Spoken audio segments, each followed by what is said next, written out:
Hi. ఇక ఉప్మా ఎలా చేయాలో ఇవాళ చూపిస్తాను. చాలామందికి రాదు ఉప్మా. బ్యాచిలర్ పిల్లలకి, ఆడపిల్లలకి ఉప్మా జల్దీగా రాదు. నేను చూపిస్తాను ఎలా చేయాలో. ఇక మీ ఇష్టం, ఎంత రవ్వైనా పోసుకోవచ్చు. గ్లాసులో పావు ఎంతైనా ఇలా ఎర్రగా వేచేయాలి. ఎర్రగా బాగా వేగాక చూపిస్తాను మీకు ఏమేమి వేయాలో, ఎలా వేయాలో. ఇక రవ్వ వేచాను కదా, ఇక ఎర్రగా రవ్వ వేచాలి. ఇక ఎంత పోపుకి శనగపప్పు, పల్లీలు, మినపప్పు, ఆవాలు వేస్తాం, ఉల్లిపాయ, టమాటా, కరివేపాకు, పచ్చిమిర్చి, క్యారెట్ ఉంటే క్యారెట్ వేసుకోండి, క్యాప్సికం వేసుకోండి, బఠానీ వేసుకోండి, ఏది ఉన్నా అది వేసుకోండి. తర్వాత వేసిన తర్వాత ఇగో నూనె కానీ నెయ్యి కానీ, నూనె వేసుకోండి. నేను దింపే ముందు నెయ్యి వేస్తాను. ఉప్మా అయ్యాక మళ్ళీ నిమ్మకాయ పిండుతాను. ఇగో నెయ్యి వేసాను,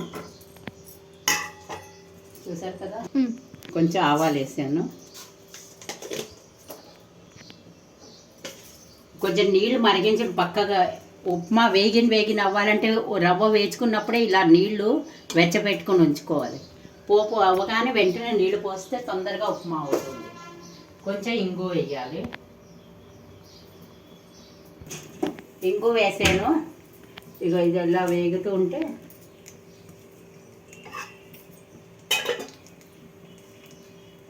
చూడండి,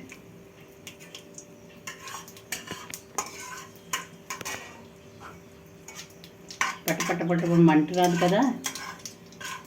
ఇలా వేస్తుంటే ఇప్పుడు కొంచెం మినపప్పు, మళ్ళీ శనగపప్పు, మళ్ళీ పల్లీలు 3 వేసాం. ఇలా వేగుతున్నాను కదా. ఇప్పుడు ఫస్ట్ పచ్చిమిర్చి, సన్నంగా తరిగి పచ్చిమిర్చి, తర్వాత కరివేపాకు వేగాక, పచ్చిమిర్చి ఏం కారం అనిపించదు, ఎక్కువ అనిపిస్తున్నాయేమో, ఉప్మాలో బాగుంటుంది. తర్వాత ఉల్లిపాయ మీ ఇష్టం, వేసుకుంటే వేసుకోండి, లేకపోతే లేదు. తర్వాత ఏదైనా వేసుకోండి, బఠానీ కానీ ఏదైనా, క్యాప్సికం కానీ, క్యారెట్ కానీ. ఇది ఎర్రగా వేసి చూపిస్తాను. ఆన్ చేస్తాను. ఉప్పు వేసాం కదా, ఇలాగ ఎక్కువ మార్చకూడదు. టమాటా వేసి ఇలా కలిపి, ఉల్లిపాయ ఎక్కువ మాడకూడదు అప్పుడును. ఇలా వేసాక ఇలా సరిపడా ఉప్పు వేసుకోవాలి.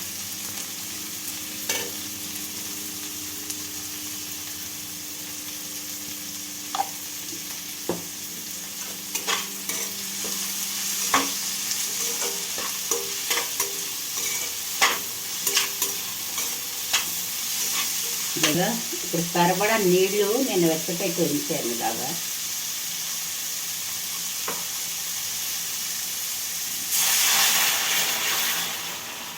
ఉప్మాకు సరిపడా నీళ్ళు ఉంచాను అనమాట. 2 గ్లాసులు, మీరు ఉప్మా ఎంత పోస్తే గ్లాసులు అయితే 2 గ్లాసులు నీళ్ళు ఉంచుకోండి. అలా మరిగాక చూపిస్తాను మీకు. ఇందులో పసుపు వేస్తే వేసుకోవచ్చు నచ్చితే. నేను పసుపు వేయలేదు, పసుపు కూడా వేసుకుంటారు. ఉప్మా అయిపోయాక నిమ్మకాయ కూడా వేసుకోవచ్చు. ఉప్మా అయిన తర్వాత మళ్ళీ చెప్తాను దాంతో ఏమేమి తినొచ్చు అని. ఇగో ఇలా మరుగుతున్నది కదా. ఇగో కొంచెం తగ్గించే గ్యాస్ ఉప్మా చేసి, మనం వేడి నీళ్ళు పెట్టుకున్నాం అనుకోండి పక్కన, తొందరగా ఉప్మా అయిపోతుంది. లేదా మళ్ళీ ఉప్పు వేసి నీళ్ళు మరిగి టైం పడుతుంది. ఇది ఉప్మా తయారయ్యాక చల్లారాక మీరు తినే ముందు 1-2 నిమ్మకాయ పిండుకొని ఉప్మాలో కలిపేసుకోండి, చాలా బాగుంటుంది. ఆవకాయతో, గుండతో, తీపి ఆవకాయ, కారం ఆవకాయ చూపించాను కదా మీకు. అవన్నీ ఏదైనా వేసుకుని తినవచ్చు. చూపిస్తాను మీకు ఒక. ఇక ఉప్మా అయిపోయింది కదా. బస్ ఇలా మీద నుంచి కొత్తిమీర జల్లేసి, కొంచెం నూనె కానీ నెయ్యి కానీ ఒక్క పిసరు పెట్టారనుకోండి చేతికి అంటదు. కొంచెం నూనె వేయాలి, నెయ్యి అనే వేసుకోవచ్చు. బస్ వేసుకుని కలిపిడం.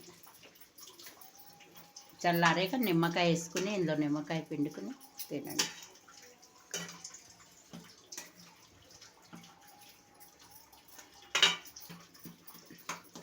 అయిపోయింది.